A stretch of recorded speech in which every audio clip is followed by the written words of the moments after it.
Good Saturday afternoon, Sunday afternoon. That's how much I'm out of it. Guys, I haven't done a video a while on the X3. Was going to touch base with everybody and show them what's going on. People that have been watching my videos for a while know that I bought an R-Max and then that I swapped to the X3. So I'm going to cover a few things really quickly. I don't know if anybody on here follows me on Instagram. My handle is TheRider7 or TheRider_7. You'll have to forgive me, I don't look at it very often. I have a bunch of videos on there where I took this machine to the Ozarks. Some pictures and a couple of short videos. I don't want to get into doing videography and the GoPro stuff I may in the future. I just don't have a lot of time for that kind of thing. But very awesome ride. This machine ate everything I threw at it, and then ate some stuff that I shouldn't have thrown at it. It was amazing. I did tune the suspension before I left. I kind of took some guidance from Can-Am's tuning and Fox Racing setup and kind of come up with my own deal there, just measuring ground clearance. It's not overly complicated. Some of the things, these videos on these X3s, that these people put videos on there and they make some things look super simple and some things not. I'm a mechanic by trade, so I'm pretty savvy when it comes to taking things apart and putting them back together. And these machines are not as simple and easy as they make it out to be a lot of the time. So I'm going to run through a few things. As you can see right here on the belt, I lowered my pressure down to about 18 pounds while we were riding. It's really rocky and rough, so I lowered them down. Needed to be lower anyway because of some of the trails we went down. The rocks were kind of sharp and steep, and I didn't want to poke a hole in them, and it rode way better, man. So if you're going to be on some really rocky stuff, you can drop down to 15 or 18 pounds. I will say it does behave differently on hard pack and pavement, obviously. So it does feel like it's sluggish on pavement, and on hard pack it kind of rolls in the corners a little bit more. So be aware of that. Just dropping your air pressure permanently is not the answer. The belt, after I lowered my pressure, I wasn't thinking about it. The tires bite a lot more in the soft stuff, so the tires don't spin in the rear as fast, or as easy, I should say. And I smoked the belt backing out of a really bad spot. I didn't let it engage, and I hammered it, and it smoked the belt. So this is the stock belt on the tire right here that we're looking at. It pulled out of the hole fine, and it, belt temps were okay. So a little liquid courage later on. I got on a big long concrete bridge and was just going to do a burnout, and it smoked all right. It was the belt. So with the air pressure that low on these tires, I guess it bit the concrete really well, and it smoked the belt again. So I pulled it out today because I'm doing some repair and some work on the machine from the trail riding. You can kind of look here and see. I don't know if that's going to focus. There's a touch of glaze on the belt, like it may have, slipped a little too much. But honestly, I can't see anything that would require me to change it. I do know that this Trinity Extreme belt is a lot stickier.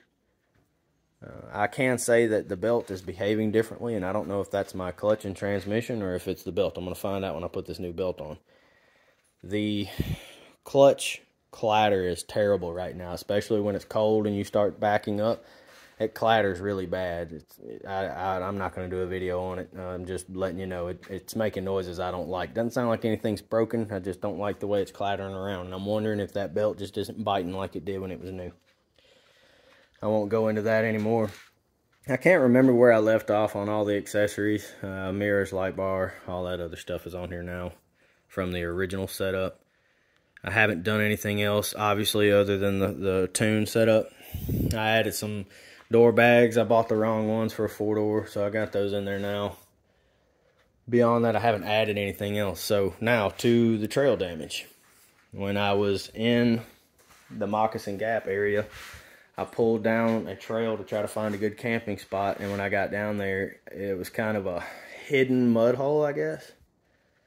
And when I pulled down in there, it buried up, and I was by myself about 15 minutes down this trail because we had some buggies with us that were not capable on the level that this one was, so I usually was the guinea pig down the trail. I know we had a Pioneer 700 Honda, and we were pulling him out all the time, so we didn't take him down there. So I went down the trail to see if we could camp, and I got in this hole. And in the middle of backing up, I kind of panicked a little bit because it was fixing to bury up, but it did pull out, and when it caught, it come out quickly, and I centered a pine tree with the rear of the machine. So if you look here, this is the old, I guess, cargo bed liner, whatever you want to call it, and there's a brand new one. I've already moved over the heat shield and all the clip screws and things. And really quick, I want to touch on that. If you're buying a Can-Am, be aware, if you break something, it's astronomically expensive. This bed was right at $500 after taxes. And just to let you know, none of the spring clip screws, heat shield, there's brackets under the heat shield that I've already swapped over, obviously. None of that comes with it. You literally get the plastic, and that is it. So if you're missing a bolt after having an accident or something like that, you better buy it, because it doesn't come with it. One thing that really pisses me off is if you look on the old one, it has the BRP logo right here, and it is glued on just like a rubber decal. The bastards did not even put that on it, and I'm very unhappy with Can-Am with the way they do that. Now, this is a high quality piece of plastic, there's no doubt about that, but when I pay $500 for a replacement piece of plastic, I would expect the decal to be on it. Now I got to try to pry this one off or order a new one, and that's just bullshit. But I'll leave that alone. Back to putting Can-Am accessories on. This stuff, I don't think the engineers really think about replacing things like that. We got the whole ass end of the machine tore off. To get that bed out of there, you've got to take everything off. So these wings have to be completely taken apart and moved to the side. On both sides, you obviously have to take your back plate off.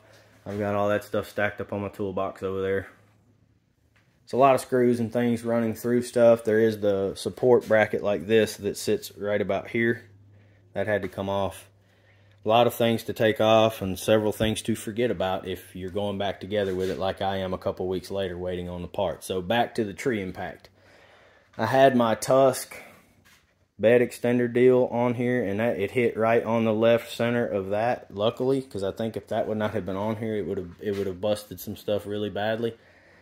It got this bezels busted. I went ahead and bought it. I could have probably fixed it, but with this machine being so new, I went ahead and bought one of those. This, not too bad. It's like 25 bucks. You know, I'm not real upset about the price of that. I feel like people probably break these more than they do the whole bed. And again, I could have fixed the bed. It had a busted spot on it right here. The camera's not going to pick this up, but it busted it here all the way down into under the decal. And it broke some of the screw little bezels here. And with this machine being this new, I'm not going to rig it and patch it. I'm just going to go ahead and fix it. You'll have to excuse me with the flies. I'm sure you'll hear that on the audio. The horse flies in rural Mississippi this time of year are terrible. I've never seen it like this before, but I'll leave that alone. All right, moving on. I've got the bezel, got the bed. I'm going back in with it now. It's going to be a pain in the ass putting all this back together, but it's not terrible. Anybody can do it if they understand just simple assembly. Let me talk about this real quick. So this is your roll bar coming down. Of course, your roll bar has got its main support that goes into the lower frame here that goes down. And this is, you know, the extension coming to the rear. I'm going to tell you right now, this ain't doing much of shit, because this moves around several inches left and right if you take the bed off. All it does, it has the bolts that come through the plastic bed, and it bolts to the plastic bed. So these are not really doing a whole lot. Support for the back plastic cargo area is about all it's doing, and then holding your shock reservoirs up if you have those. So I don't know if aftermarket cages do something differently and come in and tie into this somehow. I'm not sure. I wanted to go ahead and order my Evo stuff, but the ECM's not ready. It's going to be about $2,500 worth of shit, and I'm just not, I don't want to pay for all that and have it sitting in boxes. I wanted it here so I could go ahead and put it on while I was taking the machine apart. Boost tubes, blow-off valve, exhaust, head pipe, and the tuner, of course. Well, I can't get the tuner right now. I'm on the list, so I'm just going to wait for everything. Going back together with it right now. The impact didn't bust my taillight. I was a little shocked about that, but it didn't. Alright, moving on. Last thing I want to talk about, the belt tool. So I think I got this one off Amazon. Yeah, if you don't have one of these dudes, go ahead and get you one. I think they're like 20, 30, 40 bucks somewhere in there if you know, depending on where you get it. eBay. Evo's got one that looks high quality, but they're like 60, 70 bucks. This looks to be a steel. This is a, well, I don't know. That may actually be aluminum. I'd have to take it back off. I don't remember how heavy it was. Very simple. You thread it straight into the clutch right there. Or your secondary, primary. Hell, don't get me lying. I think that's the primary. But anyway, just thread it in, and it's just a lever lock. You push it over and cam it over, and it releases the tension on the belt. You pull it right off. From taking the screws out of the box and taking the belt off, I would say if you've done it once, you could probably do it and have the belt back on and back together in 10 minutes, if that. I use a little Milwaukee ratchet, battery operated ratchet, and I snap the bolts out of there in probably 30 seconds. So you need one of these for sure. It's safer. You don't have to worry about cross threading anything, or it's just so simple and so easy. Once you thread this in, threading it and folding it over and getting the belt off probably takes a minute, literally. So get you one of those if you don't have it. Beyond that, again, guys, this machine is incredible. It's very capable. It's very fast. It's dangerous. I'm an experienced rider, driver, whatever you want to call it, and it's had me in some situations a couple of times that could have ended very badly if I didn't know what I was doing. It shocked me. I mean, it's a lot of machine, probably more machine than I was ready for, honestly, but if you want the best, this is it. I know there's some Polaris machines that are the same, equivalent performance and whatnot. This is just apples oranges kind of thing. But I mean, I'm telling you, this thing is it's wicked. Now, for the RMAX guys that were watching the videos, I had a guy say I was bashing the RMAX. The RMAX is an incredible machine as well. I don't think there's another machine out there in that category that's better. I had some issues with mine and couldn't get parts. And if I'm being honest, I thought it was a little bit underpowered, so did the obvious thing and upgraded to what I thought was what I really, really wanted to begin with, and that's this machine.